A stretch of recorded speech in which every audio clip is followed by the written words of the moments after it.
Balverines, Hollow Men, and Demonic Garden Gnomes, oh my! Hey there folks, this is Ray Carcillo with Classic Game Room, and today we're looking at Fable 3 for the Xbox 360 from Lionhead Studios and Microsoft, of course. Folks, I'm going to be honest, I spent the entire weekend on this thing. 30 hours of gameplay non-stop. Well, not non-stop, I got about 3 hours of sleep somewhere in there. But folks, this is an amazing experience if you are a fan of Fable. Set 50 years after the end of Fable 2, you play as the child of Fable 2's hero, who of course was crowned King or Queen of Albion, making you, therefore, a prince or princess. Unfortunately, both your parents have passed on, and so your older brother, Logan, is in charge. Even more unfortunately, many of the people of Albion are not too happy with your brother's iron-fisted rule that surely would have made your parents ashamed. Not much you can do, though, or so you think.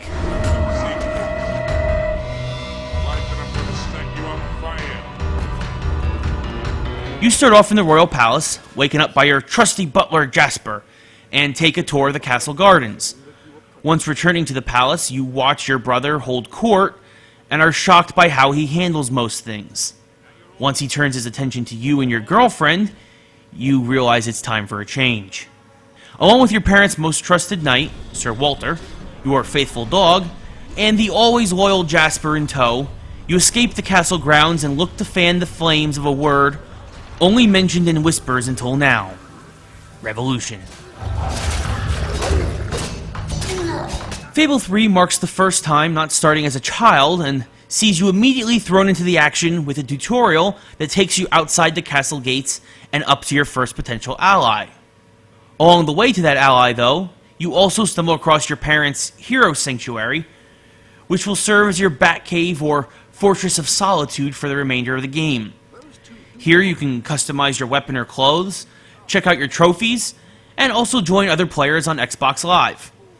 One of the heavy stresses put on Fable 3 is an increase in accessibility, and the Sanctuary helps you do that, as you can more clearly see how clothes, weapons, and other aspects of your character will be directly affected before going out into Albion with them. That chicken suit looks mighty fine today, don't you think, Jasper? You're dressed as a chicken. What are you planning to do dressed as a chicken?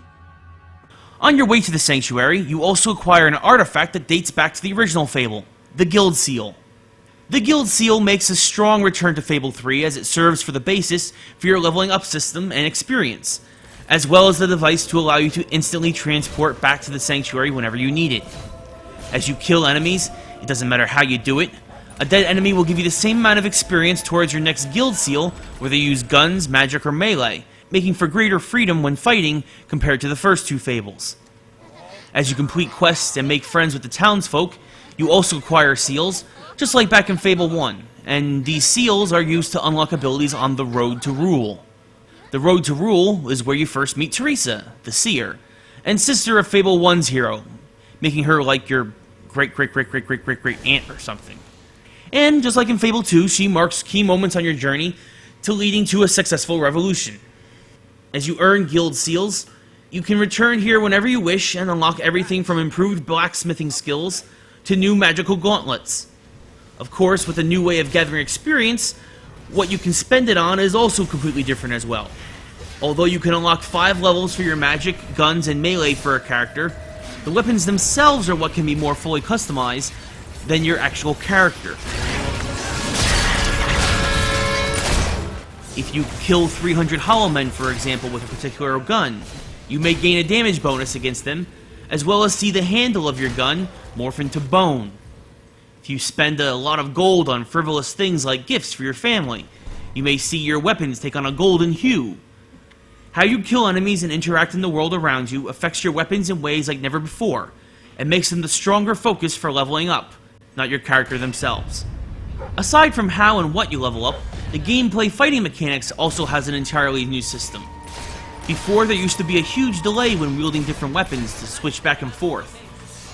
Now there's more of an ad-libbed, free-flow feel as you switch from sword to gun effortlessly, or stab one enemy with your right hand while blast a fireball towards a far-off enemy with your left.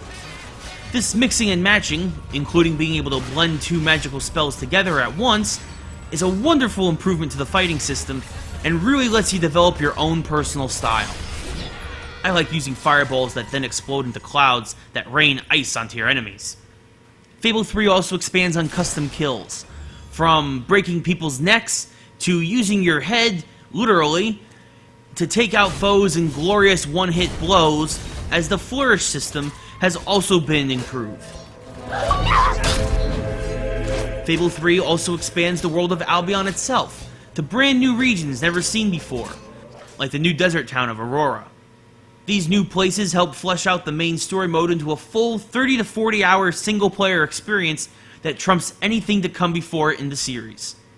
Of course, you don't have to go it alone, as you can also team up on Xbox Live like never before. It's not just about completing quests together, folks. Now you can go into business together, or even marry and have kids with your friends on Xbox Live. Or adopt if you feel like it, as Bowerstone now features a homeless shelter and orphanage. The interesting thing about teaming up with friends online is that you're also going to need to do it in order to get all the achievements. Some of the achievements require you to get all the legendary weapons and gems in the world of Albion, and every copy of Fable 3 makes sure not to include them all. This will require some Pokemon-style trading in order to own, at least for a little while, all the different items in the world. Another interesting aspect about the game is that once you do overthrow your brother, you're only about halfway done, as a new enemy emerges that you must protect your kingdom from, and thus you get to experience firsthand how it is to be a ruler. You can continue with Logan's harsh tactics, be something your parents would have been proud of, or be even more of a tyrant and really put the dick into dictator. I tried to be more benevolent, but forgot to get ready for the new threat, and so I have angel wings, but killed almost everyone in the kingdom. Need to find a better balance next time.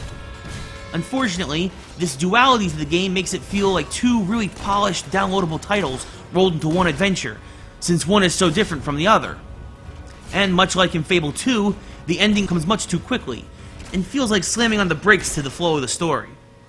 The new enemy also felt like a side quest more than a kingdom-threatening force. Aside from all the new additions though to the gameplay and interesting twists on the plot, the peripherals were pretty solid. The scenery was beautiful as always, but of course with a game the size of Fable 3, there are going to be some glitches with the graphics. The audio though was spectacular. Included with the traditional Fable theme, you also see great British actors and comedians step up to fill in some critical roles of the game. Stephen Fry, for example, played Captain of Industry and sexual deviant Reaver. Simon Pegg was Ben Finn of the Albion Army. Sir Ben Kingsley plays Sabine, the Lord of the Mountain Dwellers. And of course, John Cleese has the most influential role as your trusty butler, Jasper. Yes? Along with these great actors, they have much better dialogue to perform. The comedy of Fable 3 is something that I was truly impressed with. Much better writing overall. Of course, if you're not a fan of British humor, though, you might not get all of it. Overall, when you consider the great new gameplay mechanics, the much longer story mode, even if I didn't like the way it went, the great voice acting, and the tremendous replay value that comes via Xbox Live, Fable 3 is a more than worthy addition to the Fable franchise, and is a must-have for any fan of the first two games.